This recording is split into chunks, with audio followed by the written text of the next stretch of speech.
There is a house you did not build, and you have been living in it your entire life. Someone else laid the foundation. A teacher who told you to be quiet. A parent who confused obedience with love. A crowd that taught you what to fear before you ever asked why. You inherited the architecture of your own mind, and you never once checked the blueprints. Every room in that house was furnished by other people's opinions, and you have been rearranging the furniture your whole life, mistaking that for growth. It is not growth. It is decoration inside a prison you did not design. Today we tear it down. If you cannot give this the next 20 minutes of your undivided attention, leave now. Close this. Go back to the noise. This is not content.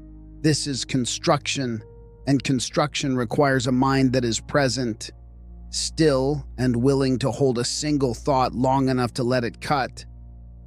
This is only for those who are still masters of their own focus. Everyone else has already left. Good. That means what follows is only for you. We are going to use 10 words, 10 load-bearing words forged by men who built their sovereignty inside prisons, plagues, exiles, and executions.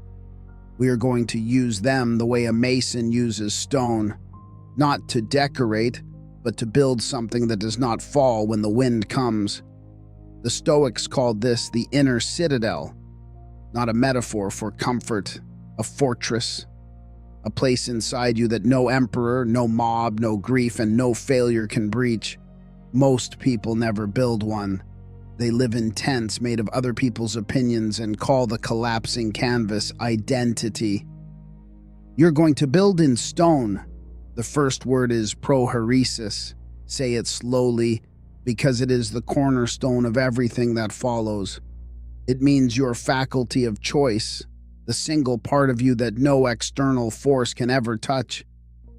Epictetus did not discover this in comfort. He discovered it in chains.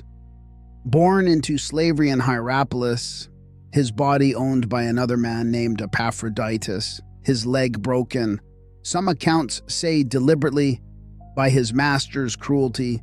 Others say by illness left untreated because a slave's pain was not considered worth a physician's time. Picture it. The dirt floor, the smell of a Roman household that treats you as furniture, the physical agony of a limb that will never heal straight. And in the middle of that, Epictetus arrived at the single most liberating idea in the history of human thought. They can chain the body, but they cannot chain the choice. Your reaction, your judgment, your will. This is the one territory that remains yours no matter what cage surrounds it. Neuroscience now gives this ancient claim a mechanism. Between stimulus and response, there is a gap, a few hundred milliseconds, where the prefrontal cortex can override the amygdala's panic, where you can, with enough training, choose the response instead of being hijacked by it. Every time someone insults you in a meeting, cuts you off in traffic, or humiliates you in front of people you respect, your nervous system floods with cortisol, demanding an immediate reaction. Prohairesis is the discipline of refusing the flood, not suppressing it, refusing to let it choose for you. Practice this today. The next time you feel the heat rise in your chest, do not speak. Count 3 full breaths. In that gap, you will find something Epictetus found in a slave's chains. You are freer than the man shouting at you. The iron garden begins here. Your worth does not grow in sunlight, applauded and watered by other people's approval. It grows underground, in the dark, in the pressure, where no one is watching and no one is clapping. Roots do not need an audience, neither do you. The second word is apatheia, and it is the most misunderstood word in the ancient world. Not apathy, not numbness. Apatheia is freedom from the passions that enslave, from the compulsive spikes of rage, envy, and fear that hijack a mind before it can think. Consider Cato the Younger.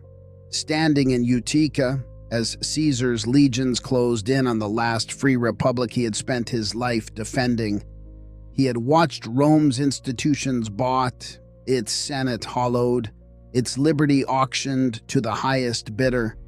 Every escape route was gone. Every negotiation would have meant kneeling to a tyrant. Cato read Plato's Phaedo twice that night, calmly by lamplight, and then took his own life rather than let Caesar have the satisfaction of pardoning him. This was not despair. This was apatheia in its most severe form. A man so unowned by fear that even death became an act of sovereign will rather than a passion inflicted upon him. You do not need Cato's ending to learn his lesson. You need his composure. The modern equivalent of Caesar's legions is your inbox, your group chat, your family dinner table where someone always knows exactly which words will detonate you. Apatheia is not becoming cold. It is becoming ungovernable by other people's provocations. The practice is surgical. Identify the one person or situation that reliably spikes your cortisol, and the next time it happens, narrate your physiological state silently to yourself. My jaw is tightening. My breath is shallow. This is a passion trying to drive. And in the act of narrating it, you separate from it. You are the observer, not the storm. This is the mountain and the wind. The wind screams against granite for 1,000 years, and the mountain does not apologize for standing still. People will call your composure arrogance. Let them. The mountain was never consulted about the wind's opinion of it.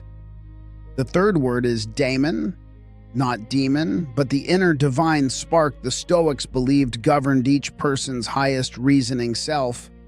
Marcus Aurelius, emperor of Rome, wrote his private notebook, what history now calls Meditations, not for publication, not for glory, but at night, exhausted on military campaign against the Marcomanni along the frozen Danube, while plague was killing 1/4 of the empire's population and his own physicians could offer him nothing but bloodletting and prayer.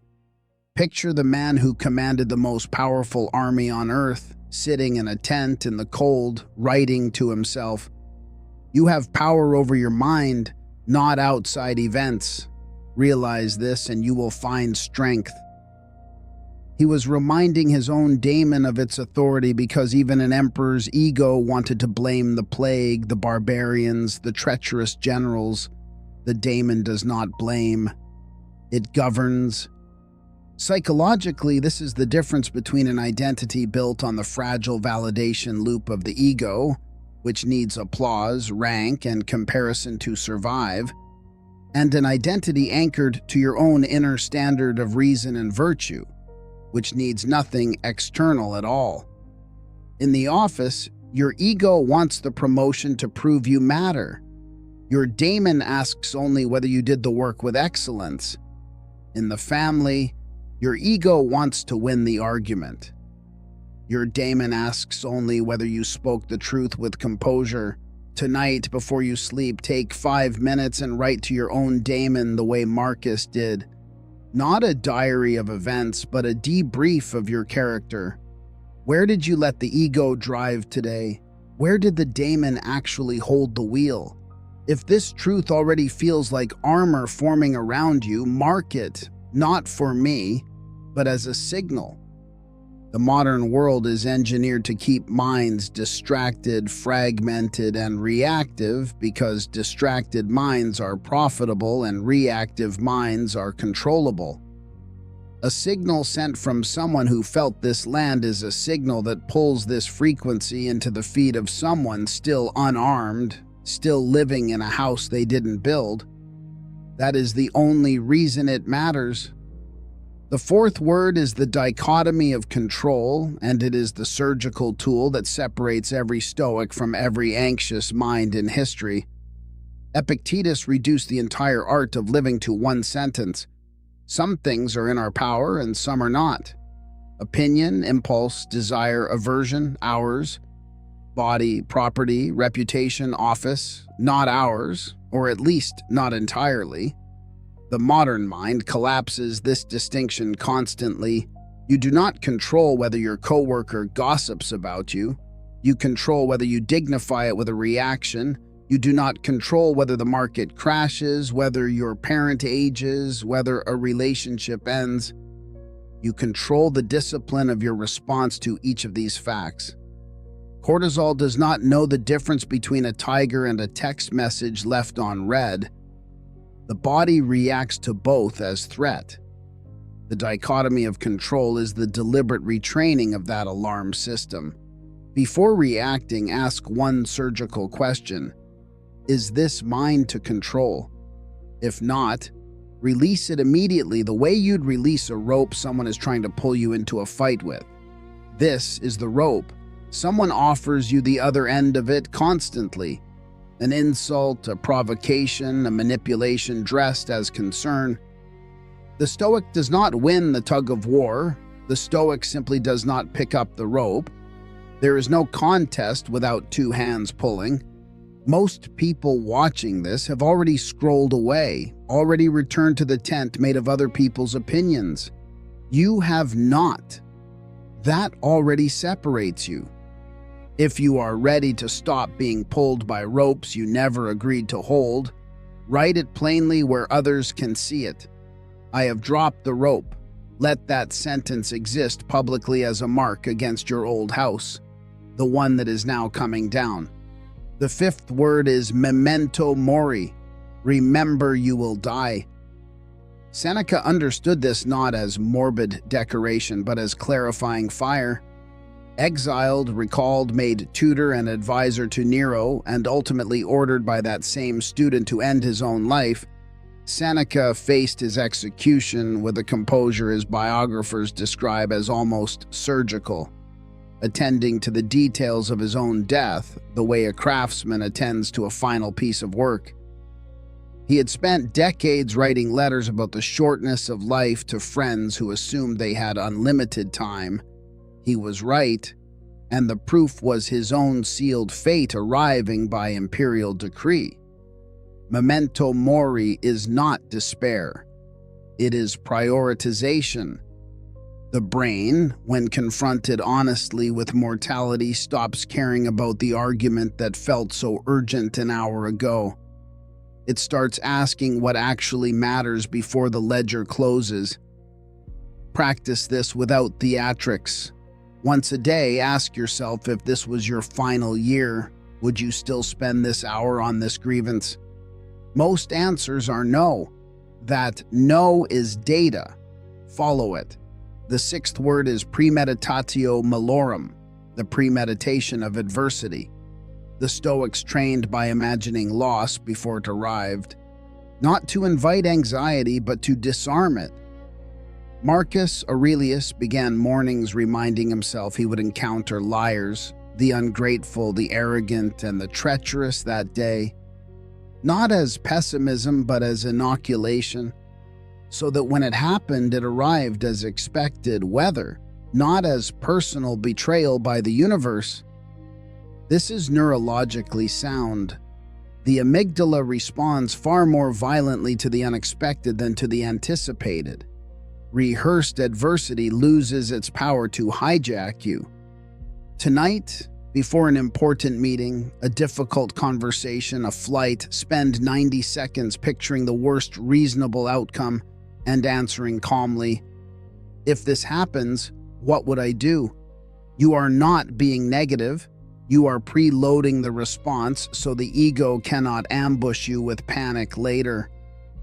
The seventh word is sympatheia, the recognition that you are not a fragment isolated from the world, but a strand within one continuous fabric.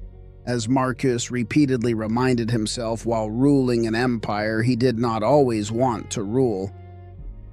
What is bad for the hive is bad for the bee, he wrote, and reversed it too. Harm no one, and you harm nothing that sustains you. In an office culture engineered around zero-sum competition, in a family fractured by decades-old grudges, Sympatheia is the discipline of remembering that your gain built on someone's ruin is not actually a gain. It is debt with delayed interest. Practice this by asking before every decision involving another person, whether you are treating them as part of the same fabric or as an obstacle to your convenience. The eighth word is ataraxia, tranquility not as passivity, but as the calm of a mind no longer at war with reality. Zeno of Citium arrived at Stoicism by disaster, a merchant shipwrecked off the coast of Piraeus. His entire cargo and fortune drowned. He wandered into Athens with nothing, sat in a bookseller's shop, and heard a reading of Xenophon's account of Socrates. He is recorded as asking where men like Socrates could be found. He was told to follow a passing philosopher named Crates. From total ruin, Zeno built an entire school of thought that would outlast the empire that eventually adopted it. Ataraxia was not luck. It was what remained when he stopped fighting the wreck and started building from what was actually in front of him. Your shipwreck might be a layoff, a divorce, a diagnosis. Ataraxia is refusing to spend your remaining strength arguing with what already happened and spending it instead on what you build next. The ninth word is arete, virtue, excellence, the sovereign good the Stoics held above wealth, health, and reputation, because it is the only good that cannot be stripped from you by circumstance. Musonius Rufus, exiled repeatedly for refusing to flatter emperors, taught that philosophy proves itself not in lecture halls, but in how a person withstands hardship without becoming cruel or bitter. Helvidius Priscus stood before Emperor Vespasian and refused to soften his positions even under direct threat of execution, reportedly telling the emperor that Vespasian could kill him, but could not force him to speak falsely while he lived. That is arete in its rawest form, competence and integrity so fused that no threat can pry them apart. The 10th word is the inner citadel itself. Not a single concept, but the completed structure all 9 others were built to construct. A place inside you built from choice, from freedom, from destructive passion, from the divine reasoning spark, from the discipline of control, from mortality's clarity, from rehearsed adversity, from interconnected duty, from earned tranquility, and from virtue that answers to no crowd. Once built, it does not need defending, because nothing outside it can actually reach inside. This is the gladiator's real secret, not the roar of the crowd, but the quiet, almost bored composure of a man who has already made peace with the arena before he enters it. He does not need 40,000 people screaming his name to know what he is capable of. Neither do you. We are gathering the first 1,000 minds willing to build this way, a garrison, not an audience. People who no longer need the crowd's roar to know their own worth, who have stopped decorating a house they did not build and started laying stone of their own. If you intend to be one of them, subscribe. Join the first 1,000. The map has been placed in your hands. What you build with it is no longer my responsibility. It is yours. The old house is coming down.